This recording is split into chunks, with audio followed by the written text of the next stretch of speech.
Hello JE warriors, welcome to mission Jeet. और अगर आप अपनी जेई की परफॉर्मेंस को इंप्रूव करना चाहते हो तो इस वीडियो को ध्यान से और आखिर तक जरूर देखें। इस क्लास का प्लान बिल्कुल सिंपल है। हम लोग इस क्लास में इस चैप्टर के सारे शॉर्ट नोट्स बनाने वाले हैं with all the important formulas and all the important tricks and all the important problems जो हमें एग्जाम के टाइम याद रखने की जरूरत है। आगे टाइम वेस्ट करे बिना let's start with the short notes. तो आज की बात करते हैं स्टैट्स की। इसके शॉर्ट नोट्स की बात करते हैं। बहुत ज़्यादा फॉर्मूले नहीं है, लेकिन जो फॉर्मूले हैं वो याद करने हैं, है ना। तो सबसे पहले अनग्रुप डेटा की मीन की बात करते हैं। अनग्रुप डेटा की मीन की बात करें तो हमारे पास मीन का जो फॉर्मूला होता है वो होता है summation F i x I upon summation F I, है ना। कि अगर सारे एक्स आई को आप ऐड कर दो, उसको समेसन एफ आई से डिवाइड कर दो तो हमें क्या मिल जाएगा, मीन मिल जाएगा, है ना। मीन की इंटरेस्टिंग बात ये होती है कि अगर सारे डेटा में कोई नंबर आप ऐड कर दो, अगर मान के चलो x1 से लेके इन सबकी मीन अगर x बार है, तो अगर इसकी मीन की बात करूं ax1 plus B ax2 plus B plus minus कर देता हूं यहाँ पे से लेके axn प्लस माइनस बी, इसकी मीन की बात करूं, है ना, तो जो नंबर ऐड होता है वो मीन में से भी क्या होता है, ऐड होते हुए दिखता है। तो जो मीन नया वाला आएगा वो हो जाएगा xn प्लस माइनस बी, और जो मल्टीप्लाई हो जाएगा वो मीन में भी मल्टीप्लाई हो जाएगा। क्या ये बात क्लियर है। तो ये हमारा मीन आते हुए दिख जाएगा। और मल्टीप्लीकेशन का मतलब आपको पता है, डिवीजन भी सेम ही बात होती है। तो ए से मल्टीप्लाई करो, ए से डिवाइड करोगे तो मीन के नीचे क्या आ जाएगा, डिवीजन आते हुए दिख जाएगा। अब ग्रुप डेटा के लिए मीन का फॉर्मूले की बात करें तो इसके लिए जो मीन का फॉर्मूला होता है, इसके लिए अपने को पता है, एक तो सबसे बेसिक तरीका क्या है, ये again F i x I upon में समेसन एफ आई समेसन, है ना, ऊपर समेसन हो जाएगा। एक तो ये सबसे बेसिक तरीका। अब जो ग्रुप डाटा है यानी 10 से 20, 20 से 30 ये ग्रुपिंग हो रखी है ना, तो इसके लिए हमें एक्स आई कैसे निकालेंगे, तो 10 और 20 का मिड पॉइंट। तो हमारे पास जो एक्स आई आते दिखेगा वो हो जाएगा lower limit plus upper limit divided by 2 बनता हुआ दिख जाएगा। तो ये हमारे पास एक्स आई आ जाएगा। अब इसी मीन को निकालने का एक और तरीका होता है, एज्यूम मीन मेथड। कि कोई एक नंबर आप क्या कर लो, एज्यूम कर लो कि वो क्या है, मीन है। वो नंबर आप डेटा में से भी एज्यूम कर सकते हो और बिना डेटा के भी एज्यूम कर सकते हो। कि अगर मैं सारे नंबर्स में से कोई एक नंबर ए माइनस कर दूं, सारे में से कोई एक नंबर क्या कर दूं, ए माइनस कर दूं, तो हमें पता है कि मीन में क्या सब्ट्रैक्ट हो जाएगा, ए सब्ट्रैक्ट हो जाएगा। तो एज्यूम मीन मेथड क्या बोलता है, ये एक्स जो हो जाएगा, ये हो जाएगा जो नंबर आपने सब्ट्रैक्ट करा सारे डेटा में से, वो हो जाएगा summation F I D I upon summation F I, ऐसा कुछ। और जहां पे डी आई की जो वैल्यू होती है ये हमारे पास आती है एक्स आई माइनस ए। ये होता है कि सारे डेटा में से ए को सब्ट्रैक्ट कर लिया तो मीन क्या होना चाहिए, बेसिकली ए सब्ट्रैक्ट हो जाना चाहिए, लेकिन अगर मीन हमें बताना है एक्चुअल तो हम ए प्लस कर देंगे, तो ये हमारे पास आ जाए। इसके अलावा एक और तरीका होता है एज्यूम मीन मेथड के अलावा, अगर सारे में कुछ कुछ फैक्टर है तो अपन क्या कर रहे हैं, फैक्टर कॉमन निकाल सकते हैं ना। थोड़ा कैलकुलेशन ये जो हो जाएगा, तो ये हो जाएगा summation F I you I upon summation F I into यहाँ पे क्या आते दिखेगा, एच आते हुए दिखेगा। जहां पे यू आई की जो वैल्यू है वो आता है हमारे पास x i minus A upon में क्या बन जाएगा, एच बनता हुआ दिख जाएगा। तो ये हमारे पास एक और फॉर्मूला आ गया, है ना। स्टेप डेविएशन मेथड बोलते हैं इसको, आई थिंक, है ना। तो ये 3 फॉर्मूले हमारे पास आ गए। 3 में से कोई भी एक फॉर्मूला आप यूज कर सकते हो, डायरेक्ट फॉर्मूला भी यूज कर लो, कैलकुलेशन ज्यादा होगी तो एज्यूम मीन मेथड, और भी ज्यादा कैलकुलेशन होगी तो स्टेप डेविएशन मेथड, ठीक है। मीडियन फॉर अनग्रुप डेटा की बात करते हैं। अनग्रुप डेटा मतलब डेटा को ऐसे ही रैंडम ग्रुपिंग नहीं की गई है। तो पहले जो सबसे पहला स्टेप है, arrange the data, arrange the data in the ascending order.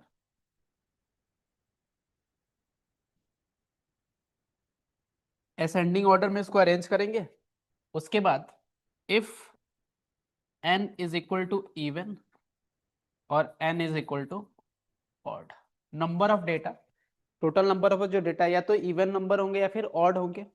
तो जब इवन होगा तो मीडियन जो आएगा हमारे पास ये बनता हुआ दिखेगा n/2 n/2th और n/2th टर्म का क्या बनता हुआ दिखेगा अपॉन में 2, इसका मीन जो होगा ये क्या बनता हुआ दिखेगा मीडियन बनता हुआ दिखेगा। ऑलराइट, और जब n की वैल्यू ऑड होगी तो मीडियन जो हमारे पास आएगा, जब n की वैल्यू ऑड होगी तो हमें पता है कि एक ही मिडिल टर्म होगा, तो हमारे पास जो आंसर आ जाएगा वो हो जाएगा n+1 डिवाइडेड बाई 2 सम क्या हो जाएगा हमारा मीडियन बनता हुआ दिख जाएगा। ठीक है, इसके अलावा मीडियन ऑफ ग्रुप डेटा की बात करते हैं कि अगर डेटा ग्रुप है 10 से 20 कुछ फ्रीक्वेंसी की मैंने, तो इसका जो फॉर्मूला होता है मीडियन का वो होता है L+n/2 माइनस CF अपॉन में हो जाएगा F इंटू H बनता हुआ दिख जाएगा। ठीक है, अब सारी चीजों को समझते हैं कि what is L what is M। तो L जो होता है lower limit of median class, और यहाँ पे CF जो होता है cumulative frequency, cumulative frequency of class before median class, या फिर ऐसा कुछ। इसके अलावा L जो होता है lower limit of median class, lower limit of median class L हो चुका है थिंक, है ना। F की बात कर लेते हैं, F जो होगा frequency of median class, frequency of median class, और यहाँ पे n/2 की जो वैल्यू है what is n is sum of all the frequencies, n is sum of all the frequency, right. और यहां से हमारे पास h जो है h what is h height of the class, height of class. ठीक है, अब मीडियन क्लास कैसे निकालते हैं, to find median class, median class find n/2, n/2 की वैल्यू निकालेंगे, है ना। किसकी वैल्यू निकालेंगे अपन n/2, n/2 की वैल्यू निकालने के बाद अपन क्यूमुलेटिव फ्रीक्वेंसी लिखेंगे, है ना। तो n/2 की वैल्यू सपोज क्यूमुलेटिव फ्रीक्वेंसी ऐसी कुछ है 2 4, और फिर यहाँ पे हो गया 10, फिर हो गया 16, और फिर हो गया 30 सपोज, और n/2 की वैल्यू आपको सपोज आ गई 28, n/2 की वैल्यू कितनी आ गई 28। तो जो 28 के जस्ट पहले वाला क्यूमुलेटिव फ्रीक्वेंसी दिख रहा होगा ना वो क्या हो जाएगा हमारा मीडियन क्लास। क्या ये बात समझ में आ रही है ऐसे कुछ, तो ऐसा बोल सकते हो n/2 के जस्ट पहले वाला जिसमें क्यूमुलेटिव फ्रीक्वेंसी होगा वो क्या हो जाएगा हमारा मीडियन क्लास। क्या ये बात ठीक है, तो ऐसे मीडियन क्लास निकाल लेंगे, और मीडियन क्लास हमें मिल गया तो हमें L भी मिल जाएगा और बाकी सारी चीजें हमें मिल जाएगी। इस एग्जैक्ट फॉर्मूले पे पिछली साल 25 में एक क्वेश्चन आया हुआ है। ठीक है, अगेन अब बात करते हैं मोड ऑफ अनग्रुप डेटा कि अगर मोड ऑफ अनग्रुप डेटा की बात करते हैं तो जो डेटा सबसे ज्यादा बार अकर होता है वो क्या हो जाता है मोड हो जाता है। तो the data which has occurred maximum number of times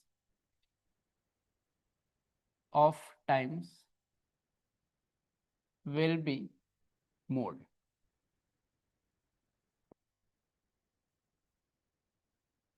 इसके अलावा मॉडल क्लास की बात कर, मोड ऑफ ग्रुप डेटा की बात कर लेते हैं।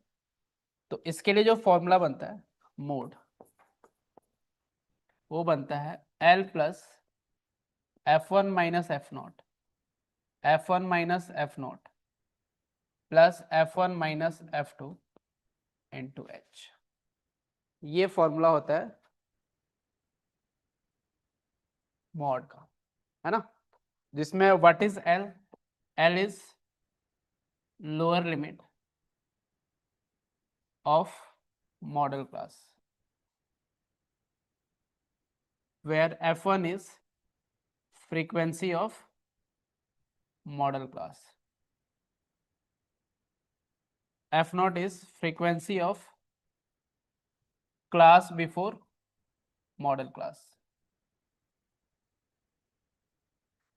और F2 is frequency of class after model class, और H is height of class.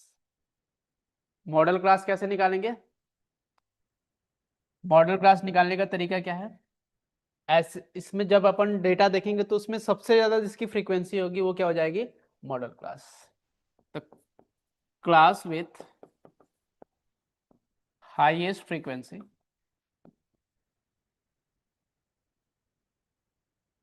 will be model class.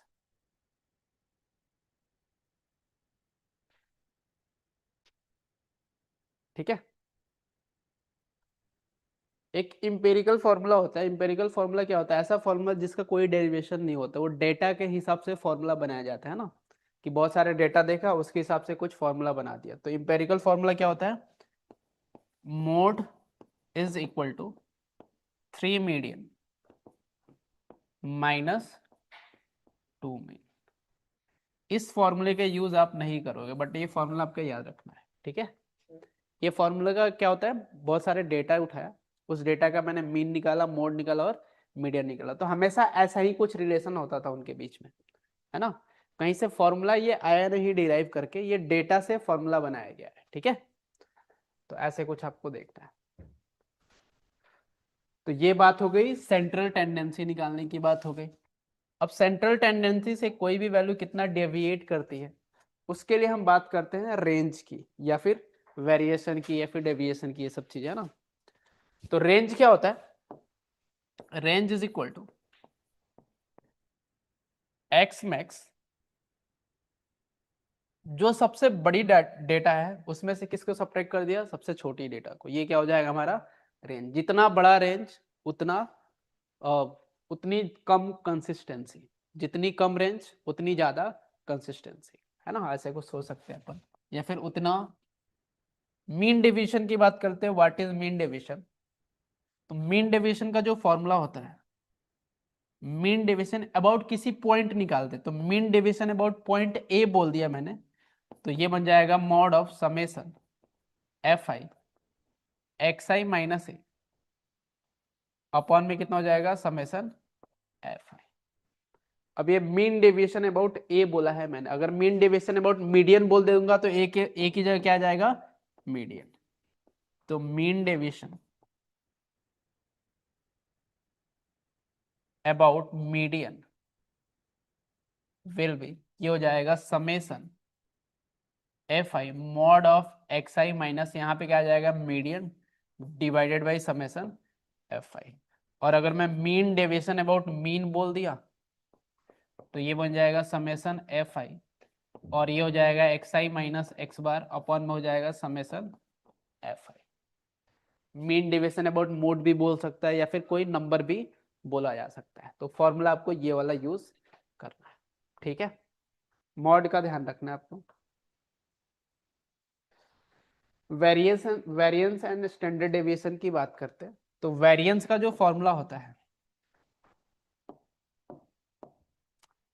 Sigma square, ये होता है summation f i x i minus x bar का होल स्क्वायर अपॉन में क्या हो जाएगा? समेशन एफ आई बनता हुआ दिख रहा है।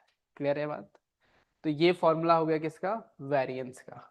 और इसी में अगर वेरिएंस की बात करो तो दिस इज वेरिएंस,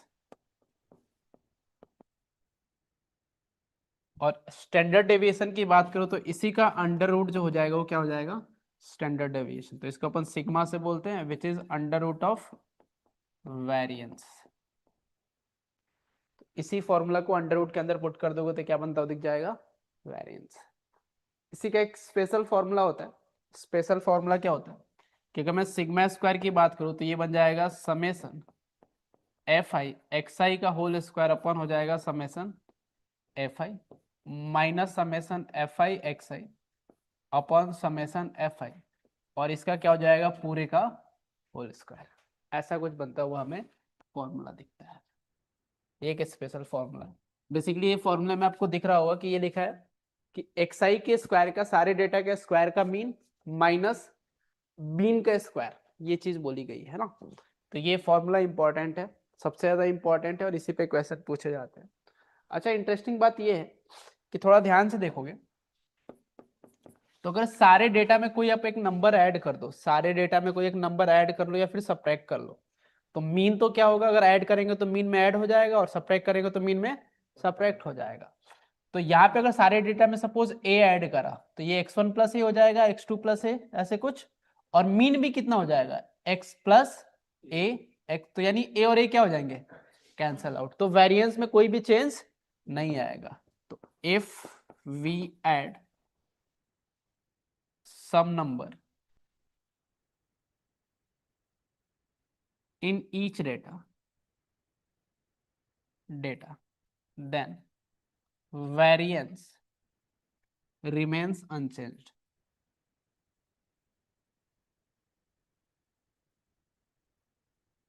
ऐड या सब्ट्रैक्ट दोनों बातें क्या है, सेम, यहाँ पे सब्ट्रैक्ट भी लिख सकते हो।